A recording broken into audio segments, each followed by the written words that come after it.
Hello friends. यूँ तो हर इंसान में कुछ न कुछ योग्यता होती ही है, लेकिन बिरबल की योग्यता की कुछ बात ही अलग थी। तो अकबर बिरबल की कहानी, बिरबल की योग्यता। दरबार में बिरबल से जलने वालों की कमी नहीं थी।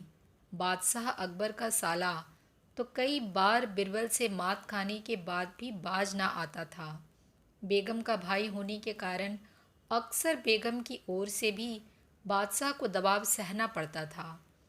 ऐसे ही एक बार साले साहब स्वयं को बुद्धिमान बताते हुए दीवान पद की मांग करने लगे।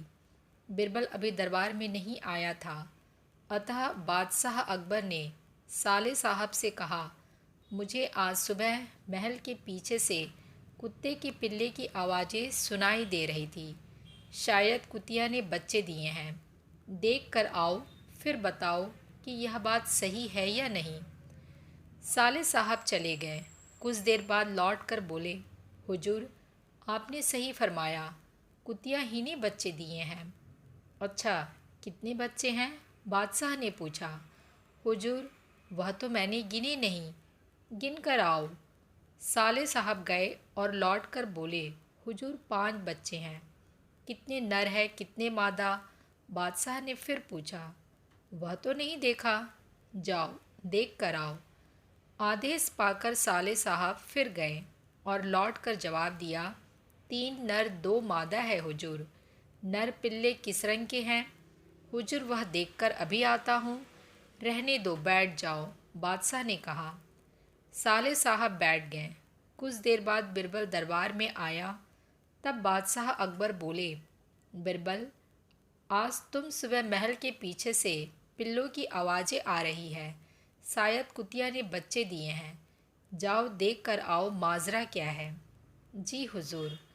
बिरबल चला गया और कुछ देर बाद लौट कर बोला, हुजूर, आपने सही फरमाया, कुतिया ने ही बच्चे दिए हैं। कितने बच्चे हैं? हुजूर, 5 बच्चे हैं। कितने नर है, कितने मादा? हुजूर, 3 नर है, 2 मादा। नर किस रंग के हैं? 2 काले हैं, 1 बादामी है। ठीक है, बैठ जाओ। बादशाह अकबर ने अपने साले की ओर देखा। वह सिर झुकाए चुपचाप बैठा रहा।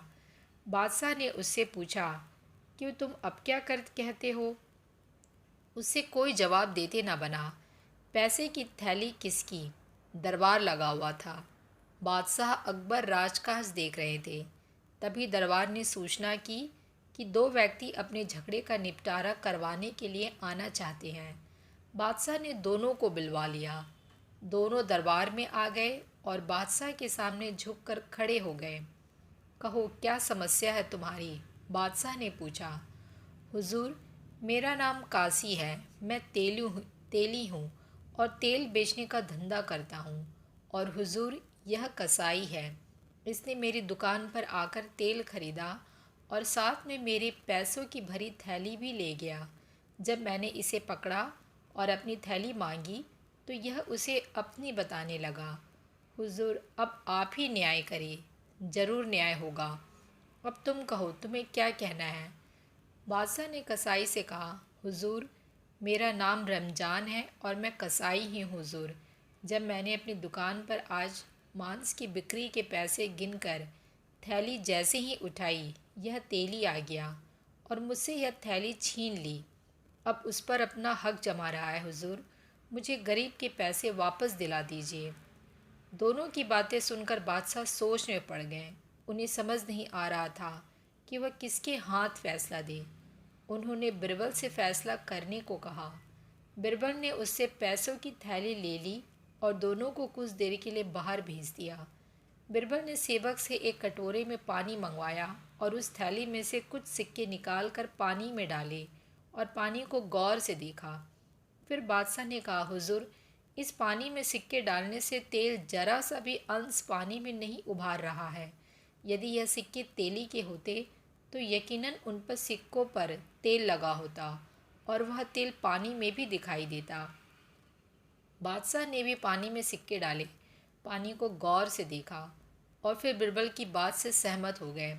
बिरबल ने उन दोनों को दरबार में बुलाया और कहा, मुझे पता चल गया है कि यह थैली किसकी है। काशी, तुम झूठ बोल रहे हो। यह थैली रमजान कसाई की है। हुजूर, यह थैली मेरी है, काशी एक बार फिर बोला। बिरबल ने सिक्के डले पानी वाला कटोरा उसे दिखाते हुए कहा, यदि यह थैली तुम्हारी है तो इन सिक्कों पर कुछ न कुछ तेल अवश्य होना चाहिए। पर तुम भी देख लो, तेल तो अंश मात्र भी नज़र नहीं आ रहा है। काशी चुप हो गया।